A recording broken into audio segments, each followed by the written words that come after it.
জন্য তৈরি হয়েছে। এই বাউলরা আল্লাহকে অস্বীকার করে, আল্লাহকে মানে না।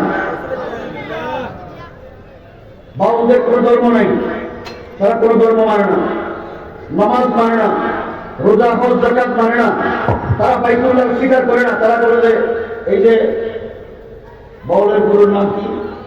লালন। লালন লালন লালন ফকিরের জন্মস্থান থেকে তাকে দাফন করছে, এটা নাকি তাদের তীর্থভূমি কুষ্টিয়া। নাউজুবিল্লাহ করে এক বাউল তো অ্যারেস্ট হয়েছে। আইয়ুব সাহেব বলেছেন আগামীকাল এই আবুল সরকার, আপনারা মুরব্বীরা জানেন কিনা জানি না, যুবক তরুণরা জানেন, আবুল সরকার বলে আল্লাহর আগা দোয়া সে কিছু বুঝে না। নাউজুবিল্লাহ তো আল্লাহর মুখ কয়টা? আল্লাহর মুখ আছে নি? আল্লাহ আকার না নিরাকার? বলেন আল্লাহ আকার নিরাকার? আল্লাহ যে আছে এটা বিশ্বের আছে না নাই? তো সে এই বাউল একটা 5 পাস 5ম শ্রেণী পর্যন্ত পড়া একজন লোক গান করে, কি গান করে বুঝি না, কিন্তু তারে রাষ্ট্র সর্ব নিরাপত্তা দিয়ে তাকে গানের ব্যবস্থা করেছেন। আপনারা গান করেন, কোনো আপত্তি নাই। আমরা এদেশের হিন্দু, বৌদ্ধ, খ্রিস্টান যারা সরাসরি আল্লাহকে অস্বীকার করে, আল্লাহকে মানে না, নামাজ স্বীকার করে না, মুসলমানদেরকে স্বীকার করে না, লা ইলাহা ইল্লাল্লাহ কর্ণা করে না, যারা আল্লাহর সরাসরি বিরোধী, কোনোদিন আমরা তাদের বিরুদ্ধে কোনো মিছিল মিটিং করেছি? আমাদের কোনো প্রতিবাদ আছে? কিন্তু বাউল যদি আমার আল্লাহকে নিয়ে কটূক্তি করে, আল্লাহর সামনে বেয়াদবি করে, আল্লাহর আগামাটা নাই, আল্লাহর আগাধরা নাই, আল্লাহ মুখ কয়টা, এটা বলে যদি আল্লাহকে উপহাস করে, আল্লাহর কসম করে বলি, আল্লাহর জমিনে এই শয়তান ইবলিস নাস্তিক জায়গা হতে পারে না, জায়গা হতে পারে না। এরপরে সে বলে যে কোরআন শরীফে আল্লাহ নাচের দলিল পেশ করেছে। নাচ আল্লাহ এতবার নাচের কথা কইছে কি জন্য? নাচতে কইছে। এটা কোরআন শরীফের তাহারিফ নয়, কোরআন শরীফ নিয়ে উপহাস করা নয়। কোরআন শরীফ নিয়ে যে উপহাস করবে, আল্লাহকে নিয়ে যে কটূক্তি করবে, আপনারা বলেন এই আল্লাহর বান্দাদের এই জমিনে যারা আল্লাহকে স্বীকার করে, যারা আল্লাহর উপর আস্থা বিশ্বাস রাখে, তাদের এই জমিনে এই সমস্ত যারা বেঈমান, ক্ষুধাদ্রোহী, বাউল নামক যারা নাস্তিক, তারা কোনদিন বাংলাদেশের জমিনে রাষ্ট্রীয় নিরাপত্তা পাওয়ার সুযোগ পায় না।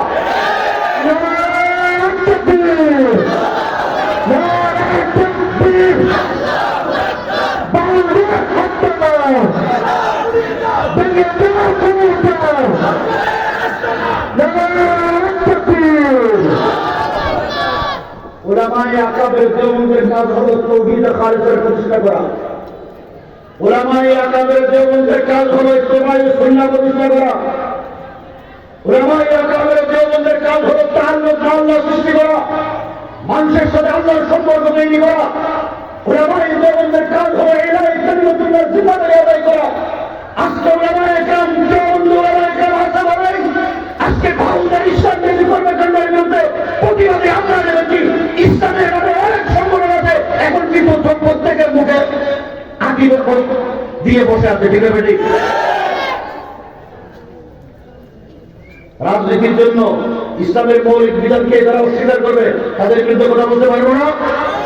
সেই রাজনীতি আমার মুখ বন্ধ করে দেয়, সেই রাজনীতি দিয়ে এই দেশে কোনো ইসলাম প্রতিষ্ঠিত হতে পারে না।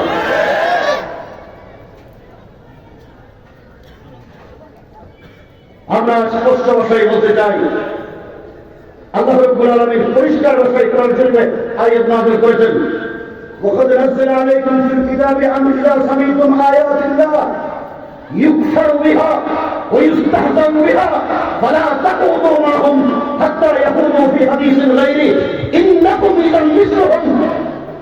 আল্লাহ বলেন, যারা আল্লাহর বিধানের উপরে, আয়াতের উপরে অস্বীকার করে, কুফরি করে, ইস্তাহজাউ বিহা, ও উপহাস করে আল্লাহর নাম নিয়ে, আল্লাহর কোরআন নিয়ে, আল্লাহর বিধান নিয়ে, ফালা তাকুদু মা'হুম, আল্লাহ নিজেই ঘোষণা করেন তোমরা তাদের সাথে উঠা বসা করবা না। হাত্তা ইয়াকুদু ফি হাদিসিন গায়রি, যতক্ষণ পর্যন্ত তারা এই মতাদর্শ থেকে ফেরত না আসবে। যদি তোমরা তাদের সাথে বসো, ইন্নাকুম ইযান মিসলুহুম, তোমরাই তাদের মতো হয়ে যাবে। আপনারা কি বাউল যারা আল্লাহকে অস্বীকার করে, তাদের এই কুফরি তাদের এই উপহাসের সাথে আপনারা একমত? যদি একমত না হন তাহলে তাদের বিরুদ্ধে কথা বলতে হবে কিনা, তাদের বিরুদ্ধে প্রতিরোধ করে তুলতে হবে কিনা, তাদের বিরুদ্ধে আন্দোলন করতে হবে কিনা? শুধু আমাদের দায়িত্ব না, রাষ্ট্রের যারা মুসলমান কর্মকর্তা তাদের দায়িত্ব আছে, আছে না নাই? ডক্টর ইউনূস সাহেব অন্তর্বর্তীকালীন সরকার ক্ষমতায় এসেছেন আমাদের রক্তের সিঁড়ির উপরে, ঠিক আছে? 2013 সালে নাস্তিকদের বিরুদ্ধে আন্দোলন করে আমরাই রক্ত দিয়েছি।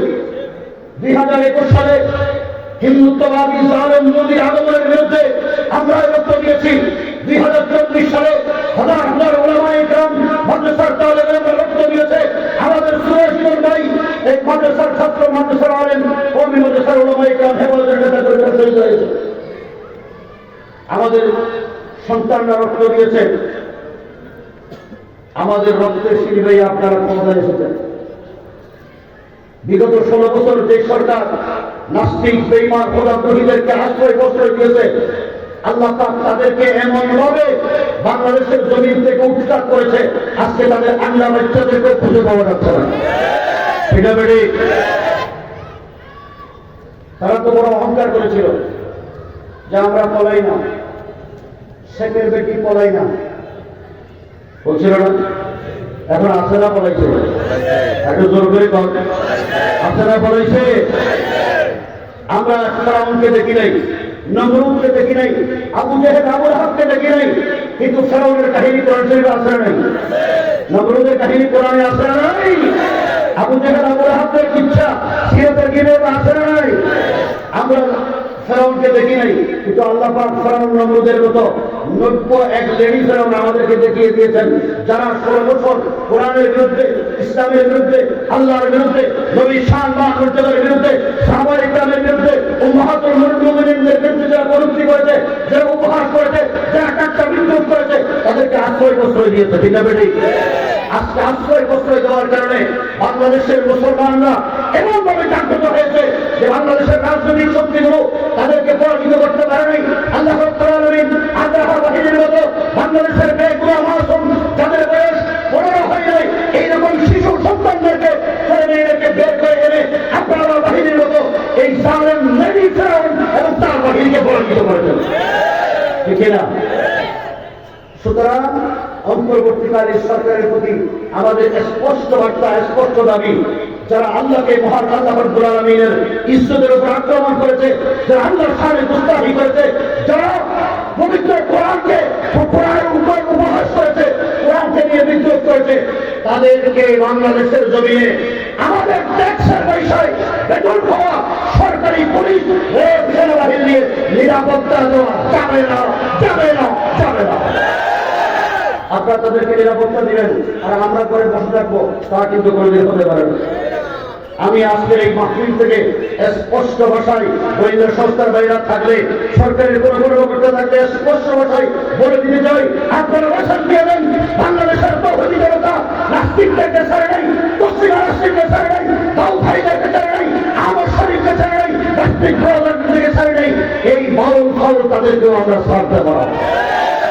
সুতরাং অন্তর্বর্তীকালীন সরকার মানিকগঞ্জে আমাদের কমপক্ষে কয়েক হাজার লোকের বিরুদ্ধে মামলা করা হয়েছে, কয়েকশো আলেমের বিরুদ্ধে মামলা হয়েছে। আমরা অবিলম্বে এই মামলা প্রত্যাহার চাই। যদি প্রত্যাহার করা না হয়, আমরা স্পষ্ট ভাষায় ঘোষণা করছি, হেফাজতে ইসলাম, উলামায়ে কেরাম, নবী প্রেমিক তৌহিদি জনতা, আল্লাহকে যারা বিশ্বাস করে, আল্লাহর ওয়াহদানিয়তকে যারা স্বীকার করে, মুহাম্মদুর রাসূলুল্লাহ যারা আসে, তারা রক্ত দিবে, জীবন দিবে, নিজের জান মাল কুরবান করবে, কিন্তু বাংলাদেশের জমিনে কোন নাস্তিককে আশ্রয় প্রশ্রয় দিবে না, দিতে পারে না। সুতরাং আমাদেরকে ভয় লাগিয়ে কোনো লাভ নাই। প্রধান উপদেষ্টা ফেরেশতাটি বলেছেন, আমরা নির্দেশ দিয়ে দিচ্ছি যারা বাউলদের উপর আক্রমণ করেছে তাদেরকে গ্রেফতার করার জন্য। পরিষ্কার কথাই বলি, লেডি ফেরাউনের অত্যাচার জলমে আমরা রোদে পুড়ে জলে ভিজে কিন্তু আমরা পাকাপোক্ত হয়েছি, ঠিক না বেটি? আমাদেরকে ভয় দেখিয়ে কোনো লাভ নাই। আপনারা আপনাদের রাস্তা খুঁজেন, নাস্তিকদের আশ্রয় প্রশ্রয় দেওয়া বন্ধ করেন। রাষ্ট্রের কাজ নয় কোন নাস্তিককে নিরাপত্তা দেওয়া। বাংলাদেশটা মুসলমানের দেশ, আলেম ওলামার দেশ, নবী প্রেমিকদের দেশ, কোরআন ওয়ালাদের দেশ, যেখানে আল্লাহ আল্লাহ রাসূলের 10-24 ঘন্টা সেই জমিনে কোন নাস্তিককে রাষ্ট্রীয় বিশ্ববিদ্যালয় দিয়ে নিরাপত্তা দেওয়া হবে, সেটা বরদাস্ত করা হবে না। तौहीद की अमानत सीनों में है हमारे, तौहीद की अमानत सीनों में है हमारे, आशा नहीं मिटाना नाम और निशा हमारा। बातिल से जमने वाले ऐ आसमान नहीं हम, सौ बार कर चुका है तू इम्तिहा हमारा। तेगों की साये में हम पल कर जवा हुए हैं, खंजर हिलाल का है कौमी निशा हमारा। डरते नहीं दुनिया में मुसलमानों किसी से, मिल जाती है जब दौलत की मान नबी से। মুসলমানরা কাউরে ভয় করে? আপনাদের অন্তরে ভয় আছে? 16 বছর তো আমরা অত্যাচারিত ছিলাম, ভয়ের কারণে কথা বলতে পারি নাই, এরকম স্বাধীনভাবে মাহফিল করতে দেওয়া হয়নি, ওলামায়ে কেরামের কণ্ঠ স্তব্ধ করার চক্রান্ত হয়েছে। আল্লাহ পাক দেশকে নতুনভাবে আমাদের সন্তানদের রক্তের বিনিময়ে, আরো ওলামার রক্তের বিনিময়ে স্বাধীন করে দিয়েছেন। এই স্বাধীন দেশে কোনদিন কোন বাতিলকে আর মাথা ছাড়া দিয়ে উঠতে দেওয়া হবে না, দেওয়া হবে না, দেওয়া হবে না। আসসালামু আলাইকুম ওয়া রাহমাতুল্লাহি ওয়া বারাকাতুহু।